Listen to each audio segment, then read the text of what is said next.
All right, so welcome to Cannery Row. This is going to be our virtual Cannery Row walking tour. And this tour really kind of a cultural history of Monterey. Because everybody is connected to the Monterey Bay, and everybody relied on that bay one way or another to survive here. And the one constant from every ethnic group that came to Monterey is they all said how much this place looked like home. They all said it. And we can trace the native culture into the Monterey area about 10,000 years.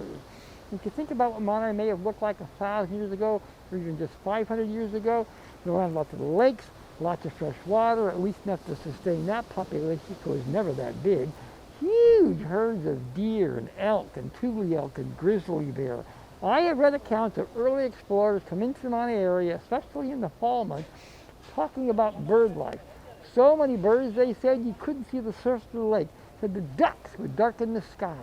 Look out to that bay out there. It's so filled with seals and sea lions and Steller sea lions and sea otters. They actually thought the bay was paved. They wrote into the diary that the Monterey Bay is like a brown cobblestone. Certain times of the year, waves would crash with pouring fish onto the beach. That's how abundant it was out there, which tells me there was never any real time of hunger for the Rumsian people. They go out to the bay and these beautiful little boats out of tule. And tule, big tall grasses, those reeds, grows all along the wetlands, and they'll fish everything that's out there. They'll make these little fish hooks out of abalone or mussel shell, make the fishing line out of stinging nettle plant, use traps, baskets, spears, and nets. And what I personally think is the absolutely coolest thing in the entire world is they were the first divers going to that bay. The Monterey Bay today is the dive capital of the world, am I right? You take a walk along the waterfront, especially on the weekends, down by the Coast Guard Pier, that place would be filled with rubber people. But the Rumsian people were the first divers going to that bay, and we know that because the burials come out of the ground in recent years. You cannot build a house along this Monterey waterfront without running across a Rumsian burial or two. The males have what's known as surfer's ear, which is a little bony growth that goes over the opening of your ear if you're spending a lot of time in the cold water like the Monterey Bay, which actually makes a lot of sense, don't you think? You see an abalone this big, you're going to dive down there and get it. An abalone played a very important part of their life. They ate it. They used the shells to make tools like fish hooks and shovels and bowls. They used the shells to decorate baskets, to make jewelry, and they traded it for other California, for other things they couldn't get here in Monterey, in particular obsidian, which is a volcanic rock, which is used to make arrow points and spear points. And perhaps some of you have seen that old Kevin Costner movie called Dances with Wolves. If you remember that film, and it comes on cable TV all the time, so it's hard to miss. If you watch that film closely, because that's about Indians in South Dakota, if you watch the film closely, you'll notice the abalone and the clothing and the regalia that they're wearing. Well, as far as I know, there is no abalone in South Dakota. It's got to get there some way, right? Going on these trade routes. A lot of it, most of it, starts right here in Monterey. Monterey literally was the abalone capital of the world at one time. And they can trace Monterey red abalone into midden sites as far back as Minnesota. And here is the best part, is the word abalone, which really is universal, used all over the world today, come from the Rumsian people. They had a word for the red abalone, which is the predominant abalone in that bay out there, and the largest of the abalone. That word is aloon. Aloon, and linguists have traced that word abalone all the way back to that word aloon that starts right here in Monterey. So if you're a Rumsian fisherman, you want to go out in that bay for aloon and else out there, well, you want it to be a beautiful day, right? Well, as you can see, it isn't always like that here in Monterey, especially in the summer. We get a lot of thick gray fog. So the Rumsian people actually had a song that they would sing to get rid of the fog. Now, I'm not going to sing it for you, but knowing we're going to do this special tour today, I got into my time machine this morning. I went back in time and I recorded them singing that song. Ara pachatiachawan was yeyechem. Ara pachatiachawan was yeyechem. Ara pachatiachawan was yeyechem. Ara pachatiachawan was yeyechem. Ara pachatiachawan was yeyechem. Och, oat, ale. And what that song is saying is telling Fog to go home beyond the bay out there because Puck is out there and he is beating your wife. He's flying through the fog. All right, so you all know where Monterey gets its name? So in 1565, a guy by the name of Sebastian Vizcaíno was on a mission from Spain to sail along the California coast to find safe ports for the big galleon turning from the Philippines. If you know that little galleon trade story, in 1565, Spain finds a route that takes them across the Pacific from Mexico that lands right in the middle of Manila Bay. When they got to Manila, Manila was like this gigantic Walmart with all this really cool stuff. Stuff from Japan and stuff from China and stuff from the Spice Islands, stuff those guys really wanted to have. And they had all the silver and gold from Mexico that those guys wanted to have. So they began trading. But they had to find a way to come home because you couldn't come back the same way you came because you're finding these currents. Eventually, it took them a couple of years, but eventually found this route that pushed them across the North Pacific. It was actually a series of currents that pushed them all the way across. The Chinese called that the black tide or the big drain. It comes out somewhere near Cape Mendocino in Northern California, was then turned right, set on the California coast, and eventually got back to Mexico. Well, this trip can be very dangerous. It can take weeks, sometimes take months. There's storms, there's diseases, there's scurvy, and scurvy was an awful thing. So you had to find these safe ports to stop and make repairs and take on fresh supplies and fresh water and just rest. That was Vizcaíno's job. So he was out there with a ship called a Caravel, a little galleon designed just to sail along coastline. He sails along this California coast, comes into this harbor in December of 1602. Had an absolutely beautiful day. If we were to miss this place altogether. Those Rumsian folks were singing that song that day. He's camped up on the hill above the Monterey Wharf that we call the Presidio Hill. Spent a couple of weeks here. Loved this place. And he names it after his sponsor, the Count de Monterey, which I thought pretty smart on his part. Because any newly discovered land was supposed to be named after a saint, right? San Diego. But no, he named it the guy that was paying his bill. This guy wanted to settle Monterey then, wanted to be named governor. But Spain had some other issues. They had some war issues and they had some financial issues, so they back off. In fact, it takes them close to 170 years to get back here. But imagine, those Rumsian families, and you wake up one morning and walk out of a little Thule house, look out of this bay out there, and you see some ships the size of a whale? It'd be like having a UFO landing in your backyard.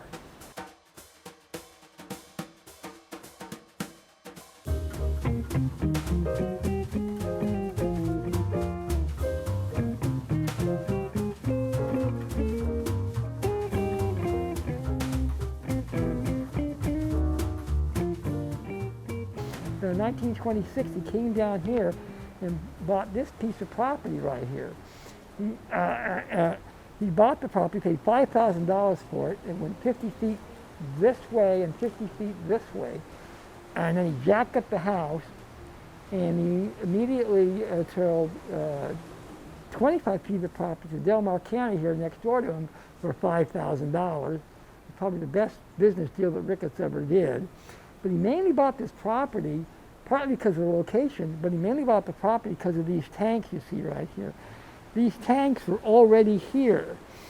So the family owned this property, or actually lived in this property before Ricketts, was the Rodriguez family.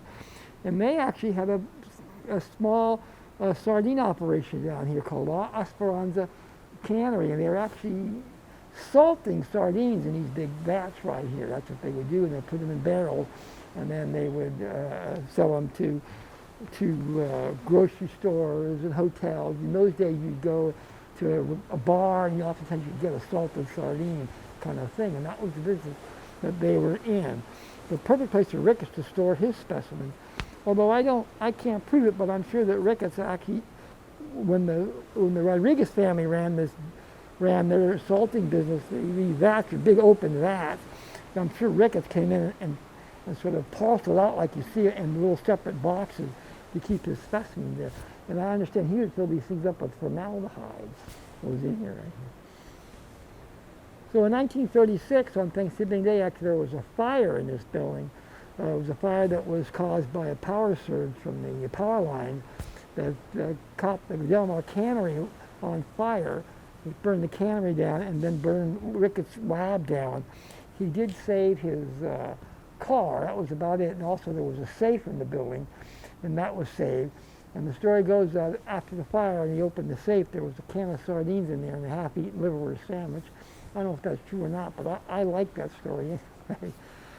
So he didn't have a lot of money, but he was lucky. He had good friends. He was able to borrow money. He got some money from the Yee family, and he was able to build what you see here today. So, of course, here we are at the Bay Aquarium. That's the site of the whole Hovden sardine cannery. Hovden is the largest of the sardine canneries and the longest operating of the canneries. Hovden actually opened his doors here in 1916 and closed as a cannery in 1973. Now, Mr. Hovden was kind of an interesting guy. He was Norwegian, and we were always told that he came to the United States because he had health issues. I had the privilege of meeting his nephew and niece a few years ago, and I asked about that, and they told us that's not exactly correct. It turns out that Mr. Hovden, when he was a young man, he got a job working at a cannery in a town called Ailsa, Norway. He was working in the smoking herrings. That's what they did there. And the smoke herrings, you have to put them on these big racks, and you build a little fire to create the smoke. And he was in charge of that particular department. Well, one night that cannery caught on fire, burned the cannery down, then proceeded to burn the entire town down, about 850 homes. The fire department determined that the fire started at Hovden Station. Within 2 weeks, he was on the ship to the United States. He ended up in California, ended up actually near Oakland, where he met a guy named Frank Booth. Frank Booth was in the Sanavis up along the Sacramento River, and had just opened a small cannery down here in Monterey, and hired Mr. Hovden to come down and manage that cannery. In those early days, everything was pretty much done by hand. The boats would come in, they'd pull the fish off these boats in big baskets, they'd bring up outside on these big racks, lay the fish down to dry, and they'll walk them into the cannery to the point where they're actually hand soldering every can. It was a very slow process. So Hovden actually introduced a lot of new technology. He introduced this idea of commercial dryers and sealing machines, really speeds up the process. One of the things he tries with, it doesn't work out quite so well, but one of my favorite things is he had this idea of putting floating pens out in the harbor right near the Booth Cannery, right next to the Monterey Wharf there. And so the idea being the fish would go up these floating pens, drop their catch, and then the fish would stay alive, fresh fish when you ever needed it. Well, imagine all those seals and sea lions and cellar sea lions, all right, free lunch. It also lasted about a season. So in 1916, Hovden breaks away from Booth, primarily because the war was going on in Europe, and he knew there was money to be made here. And he was really interested in getting into this idea of reduction, or taking the head, tail, and oftentimes the whole fish, and grinding up for other products, NLP fertilizer, that kind of thing. That's where the real money was in this industry. But Booth was really leery of this. He was concerned that it was just too darn easy and deplete the fishery too quickly. But Hovden was gung-ho, comes down here, borrows some money from a guy named T.A. Work, who's a local banker, a businessman, who invests in all these canneries, and he builds this cannery right here. And it opened in 1916. And originally, in the early days of these sardine canneries, all these fish were cooked in hot oil, peanut oil, olive oil. It's called the French method. It's where French fries come from, right? So imagine all that hot bubbling oil, all this powdered fish bone from the fish meal flying through this cannery. The two didn't necessarily mix. And in August 1929, there's a fire in this cannery, burns the cannery down. And so when he rebuilds the cannery, Hovden brings in these boilers, begins to use steam as his process. Now, you cook the sardine, put the steam in all the machinery in the cannery. Eventually, all the canneries go to the steam process. It's faster, cleaner, a better taste to the fish. Now, working these canneries, it was loud, it was wet, it was cold. I have talked to people working these canneries that oftentimes they'd be standing in a foot of water. They all had whistles. Each one had its own special tone or signal. In fact, there were different signals depending what your job was in the cannery. And so as soon as you heard your whistle, you'd drop whatever you're doing, and usually you'd be sleeping. And if you had small children, hope you had an elderly parent or a neighbor that didn't work in a cannery. Otherwise, the kids would fend for themselves. There was a time during the Depression, there was such a demand for this product that the city of Monterey and the cannery owners all worked together, and they actually put a daycare center right up the street here, which was actually pretty progressive thinking. And you come down the street, you work 10, 12, 15 hours a day, 6 days a week. You did not go home till you put all that fish up, because there was no refrigeration in any of these canneries until 1950. Now, prior to World War II, you would never see a woman working those canning, or never see a man working those canning lines. At the height of the Depression, if there weren't enough women to work those lines, they shut them down. Even if there were men out there in the street, they'd all go in there and do that. That was considered to be women's work. So before this was an aquarium, before this was even a sardine cannery, there once was a very large Chinese fishing village on this very site. The Chinese had arrived here in Monterey in the early 1850s. Actually, it was 3 families sailed across the North Pacific in 3 small 30-foot junks. There was a series of currents that pushed them all the way across. The Chinese called that the black tide, the big drain, comes out somewhere near Cape Mendocino, Northern California, turned right and set on the California coast, actually overshot Monterey into Mexico, had to turn around and fight these currents back. We finally landed out there at Point Lobos. They were taken in by a Rumsfeld village that was out there and nursed them back to health. When they got healthy, they got in the bay out there and they said, hey, nobody's fishing out there. And the reason nobody was fishing out there, because at that time there was no way to get fresh fish to the big markets in San Francisco, because the railroad hadn't arrived here yet. The Chinese understood the technology of drying their fish, and that is really a big deal. They dry all their catch, and once a month or so, this big Chinese junk would come down from San Francisco, pick up all this dried fish, ship back to China, ship to other Chinese camps along the west coast here. But they were also selling fresh fish to local citizens here in Monterey, so they actually brought an economy here. The next year, another wave came settled on this very site, eventually becoming the largest Chinese fishing village on the west coast. By the way, the name of that village is Point Alones. Point Alones, actually, if you look at the 19th century map of Monterey, the Point Alones actually is right there where the deck of the aquarium is. What's important about this is the Chinese are really the first to show us what was out there, how to utilize that bay out there. What's really important about this, as far as we know, Monterey is the only place where the Chinese brought their families with them. All the other Chinese coming to California mid-19th century, mostly single men, coming to work in the railroads, coming to work in the gold fields. These guys came here to fish, and they came here like they knew what was here. So here we are at the Wing Chong market. Wing Chong, I've been told, in Chinese and Cantonese, essentially means beautiful, prosperous. Wing Chong was owned by a guy named Wan Yi. Wan Yi immigrated to Monterey about 1919. He opened this little general store right here that caters mainly to cannery workers. You name it, he sold it in there, including rubber boots and rubber aprons. Also, rooming house upstairs that also catered mainly to those cannery workers. You know, he does pretty well in this business, but he really makes his big money in the squid business. The Chinese had learned years before that squid are nocturnal. Run a little picture on the side of the boat, it just attracts them to the surface. They scoop up these big baskets and bring them on the beach over here to dry. Well, in 1874, let's see if I can do this correctly. In 1874, this key right here, this very key, changes the history of Monterey forever. This is a switch lock key from the Southern Pacific Railroad. This is the key that opens the lock, that pushes the track, that brings the train to Monterey. Now you got a railroad, now you got a way to get fresh fish to the big market like San Francisco, now you got other folks coming to fish in Monterey. In particular, the Italian, not the Sicilians yet, but the Genovese, coming across the bay from Santa Cruz, coming down from San Francisco, to fish primarily for rockfish. The Chinese don't want to compete with these guys, said, well, hey, we'll just fish for squid at night, because nobody wanted squid then. Squid was considered to be a junk fish. So while the Italians are home sleeping, the Chinese are out fishing for squid.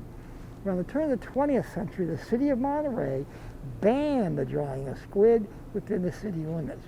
You ever smell dried squid? You would actually kind of understand why they did that. So they moved all the squid drying grounds out along the thinnest highway, these fields across the airport, that we now call Tarpey Flats. And at one time there were 3 large Chinese squid drying grounds out there. Guan Yi had the largest of those squid drying grounds. He buys the squid from the fisherman, trucks it out to his grounds, he'll dip it in brine, lay on the ground to dry for 10 or 12 days. If we need a job in those days, we can go to work for Guan Yi. He'll pay us 25 cents an hour to rake up squid in these big high piles. And people in Monterey used to refer to that as Squid Mountain, also known as Heliotrope Hill because of the purple color, also known as Halitosis Hill because of the smell of the dried squid. Then he was taking all that dried squid and he was punching it down into these big burlap sacks, so they're shipping it into Asia, into China, to Japan, to Hong Kong. To give you an idea of how well he was doing in the dried squid business, in 1930, during the Depression, Guan Yi was making well over $30,000 a year in the dried squid business. And the name of the dried squid business was Wing Chong. So it definitely was beautiful, prosperous for Mr. Yi. Let's take a look at the ground down here. If you look closely at this, you can see how dark it is. It's full of abalone shell throughout this.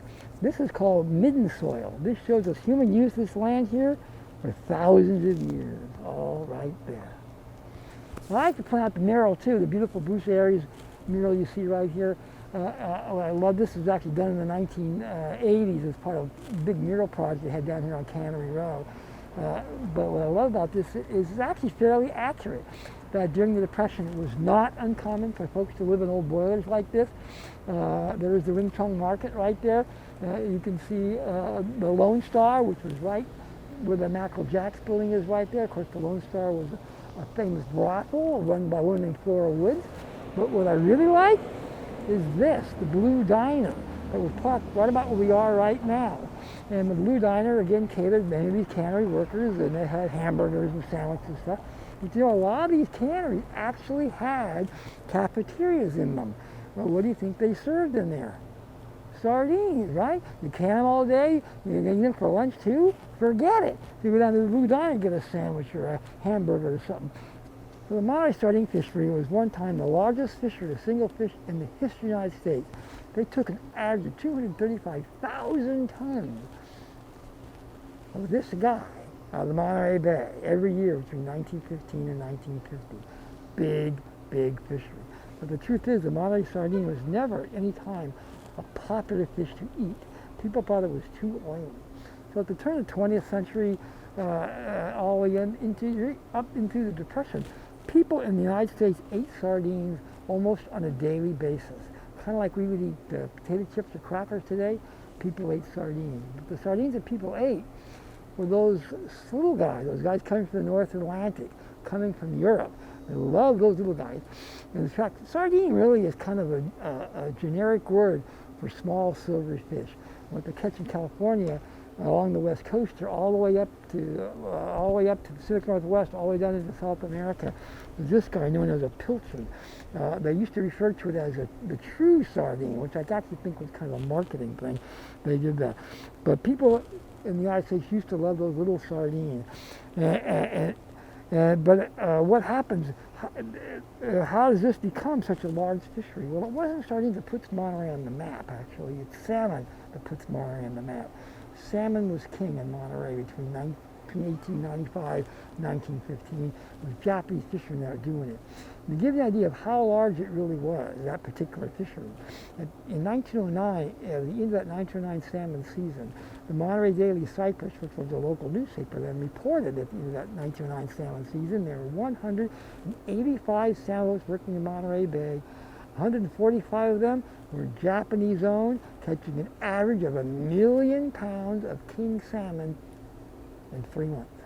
1 million! The 1909 salmon season, they caught 1,500,000 pounds worth of king salmon in that bay out there. In 1910, they caught almost 2 million pounds of king salmon in that bay out there. So how is it with all that salmon, that 1 million pounds being caught in 3 months, to this guy becoming the largest fisher of single fish in the history of the United States? Well, all that salmon, about 90% of it, was going to Europe, going mainly to Germany. And all the sardines in this country then, coming from Europe, coming primarily from France. France was a big sardine producer at the turn of the 20th century. What happens in the world in 1914? World War I. It cuts off all that salmon going to Europe, all those sardines coming from Europe, and they just switch into heavily fished sardine along the west coast here. The worst sardine canners in New York State and Maine, those guys couldn't fish because there were German submarines out there in the Atlantic. So they began to sell these guys throughout the west coast, but the truth is, it never was very popular. Only during those first World War I years were they really were selling a lot of that canned product. The real money was always in the reduction process. They learned this quickly. At the end of the war, when the war in World War I and the Atlantic markets began to reopen, and those little sardines began to hit the markets in the United States, people stopped buying the California sardine. So they're looking for all kinds of ways to market these fish. When they first began to can these, Mr. Booth said, no, I'm going to buy these as sardines. They're just too darn big. So they actually initially marketed these fish to the African American communities as salmon sardines and marketed to the Jewish communities as herring sardines. They tried a variety of things. They used to produce these beautiful little recipe books that they would go down to the cannery, they'd give you one, or they would mail you one, or if you, in those days you bought canned products, you usually bought them by the case. They put a recipe book in the case. There's all these great recipes for sardine sandwiches and sardine salads and sardine rarebits. My favorite though was the sardine jelloed salad made with lime jello, chili sauce, Monterey sardines, which I've actually made a few times. Not that bad. So they were trying all kinds of things. But they learned that the real money was really in the products where they take the fish, take the head, tails, and offal, oftentimes the whole fish, and grinding it up for other products, animal feed, fertilizer, that kind of thing. So next time you all go to the market and you buy a chicken, you can thank this guy right here for that chicken. Because prior to 1920, the chicken industry in California was not doing very well. People didn't eat chicken like we do today. It was kind of expensive. They began to produce this cheap chicken feed out of the head, tails, and offal, the Monterey sardine. The chickens loved it, thrived on it. More and more chickens were being produced. The price of chicken went down. People began to buy chicken. My friend Bill Ripley, who was a retired biologist, used to say, a Foster Farm chicken owes its life to the Monterey sardine. So once these canneries started to develop after 1915 because of World War I, there were plans all drawn up to build canneries all along the Monterey waterfront, starting about where wharf number 2 is, all along that waterfront. Well, there were folks at the Hotel Del Monte, which was a big fancy hotel here in Monterey. They were very unhappy with the idea. They were convinced that if you had sardine canneries along the waterfront, then the tourists wouldn't come to Monterey. So the Hotel Del Monte actually had a lot of power here in Monterey. So they went to the city of Monterey and said, no, you can't build these canneries here. Well, the city of Monterey said, wait a minute, there's money to be made here.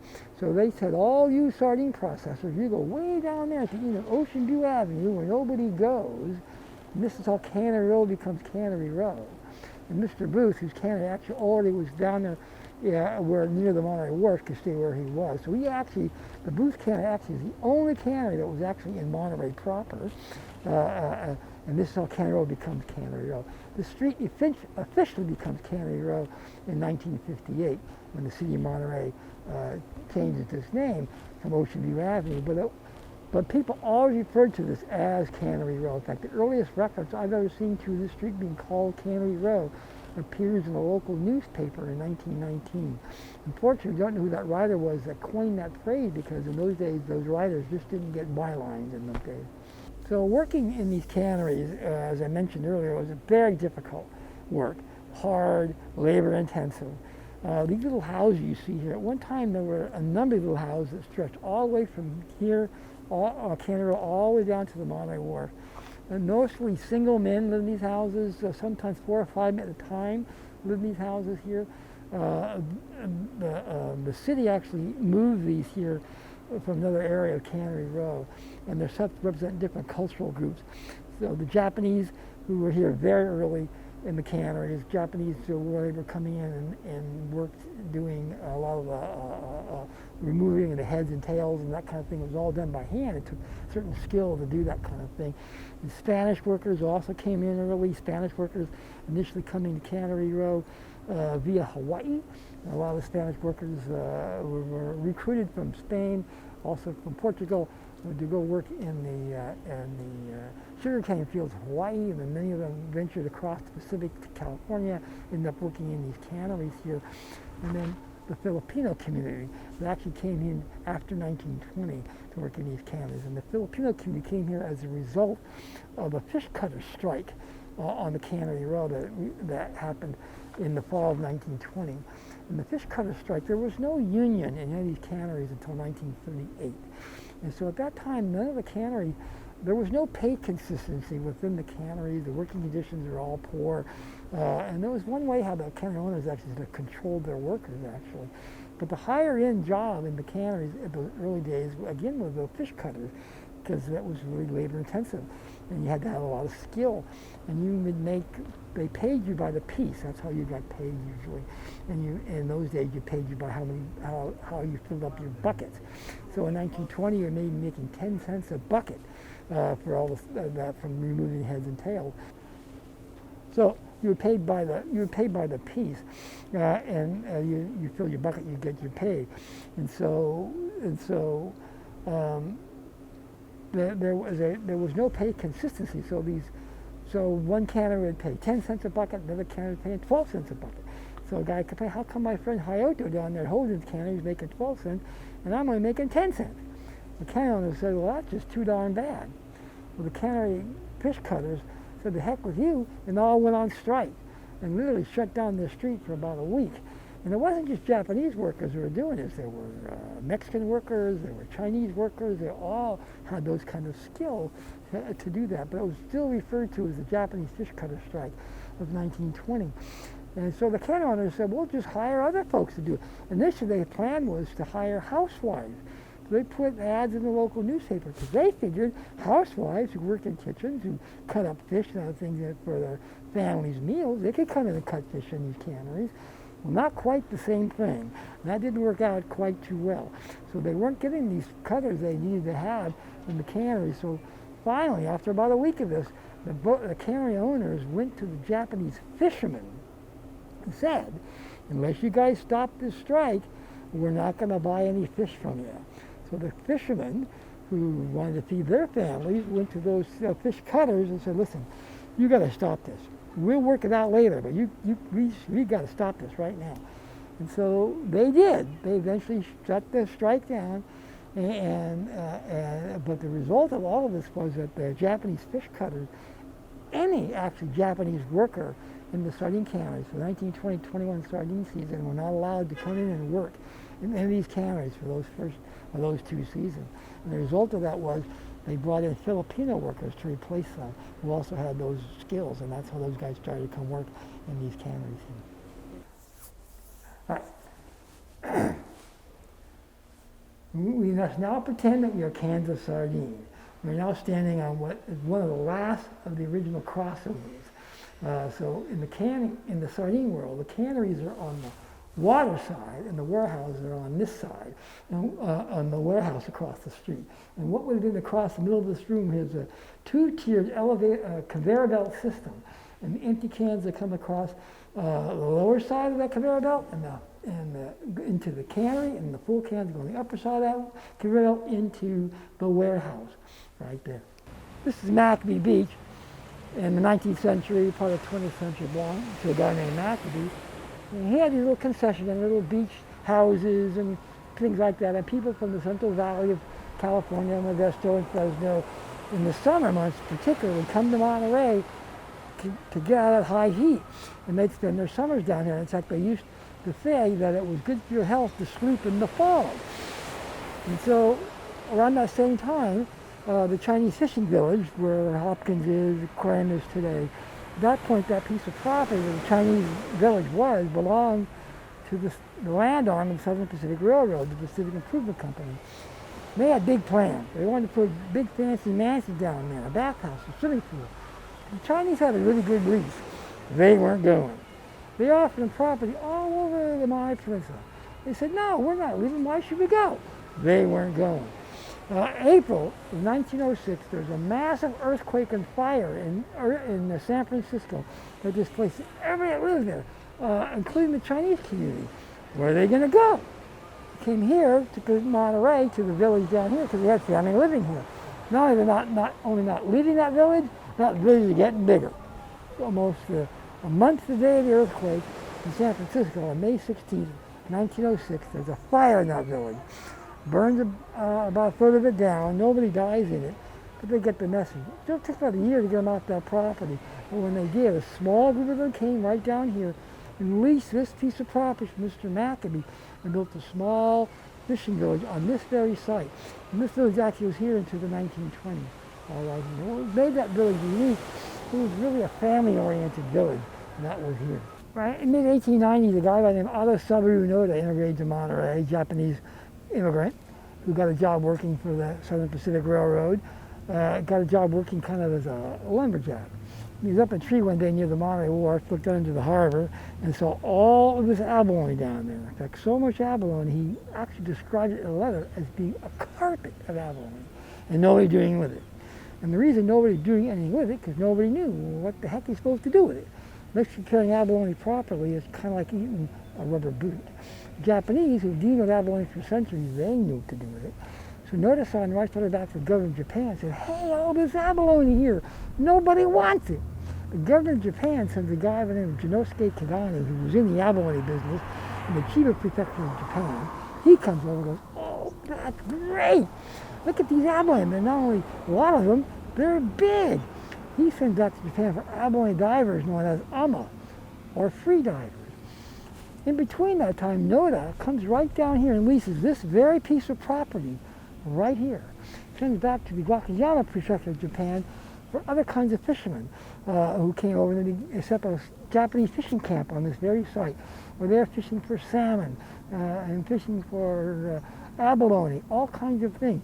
Well, ama came over that first morning, came into the train station here in Monterey, got picked up, came right down here to Cannery Row, then Ocean View Avenue, right here to Noda's fishing camp, got dressed that first morning in the traditional ama gear, which really consists of a little white cotton outfit and a pair, I should have pulled these out, I'm sorry.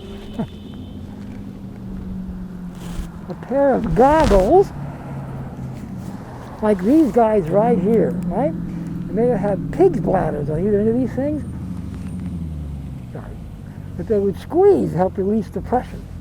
Those guys got dressed that first morning, went off the beach down here into the Mural Bay, jumped into the water. About 10 seconds later, jumped back out and they said, Kadani-san, you didn't tell us how cold that water is. Around that same time, the Japanese are experimenting with the big helmet gear, with the big heavy brass helmets and the big canvas suits, and they sent for helmet divers, being the helmet dive for abalone in the Monterey Bay. But it all starts right here on this very site. Eventually, abalone becomes a huge business in Monterey, all Japanese run. By 1920, there were 9 Japanese abalone companies operating off the Monterey Wharf. In 1929, the California abalone industry brought in almost $1 million in revenue, 75% of it right here in Monterey, all starting right here on this site. But also, 1902, Noda builds a cannery, Monterey Fishing Canning Company, right here. The very first cannery on Cannery Row was right here, Japanese owned. That cannery operated until 1907 when he sold the cannery to the Pacific Fish Company, which was part of the Booth Cannery. The Pacific Fish Company was so proud of their new cannery, but look, they put it in cement down here. But if you look at it closely, you will notice they misspelled it.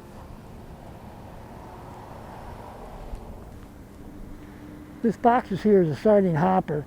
Hoppers made their appearance in Monterey in 1926, and they were a delivery system, a faster and more convenient way to get the sardines to the cannery.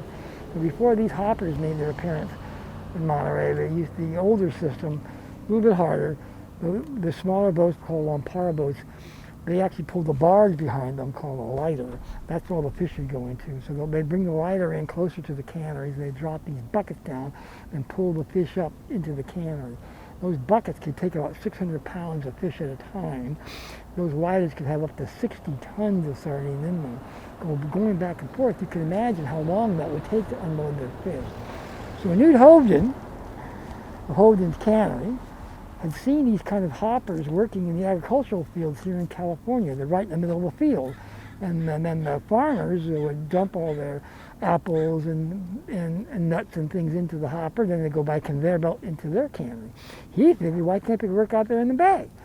So he had his engineers design these systems that work with a big marine pump, and they're anchored about 500 feet offshore. Boats come up to the hoppers. They drop their catch into the hoppers where they're funneled down to an opening about that big, and then just sucked into the cannery. These things could take up to 70 tons an hour. The force is so strong it literally would scale the fish as they went through it. Every cannery had at least one. Some of these had two of them. And Monterey is the only place in the world where this system was used. No other place used anything like this. And the reason they did it in Monterey is the only place is because of the design of the Monterey Bay. And we just couldn't get those big sardine boats, those big purse seiners, anywhere near these canneries because they were just too big. And so this was the way to do it. And the old lines for these hoppers are still out there. I know divers like to dive on them. And the aquarium's water system, they actually run their lines right parallel to the lines that ran off the old hopper systems for the Hovden Cannery.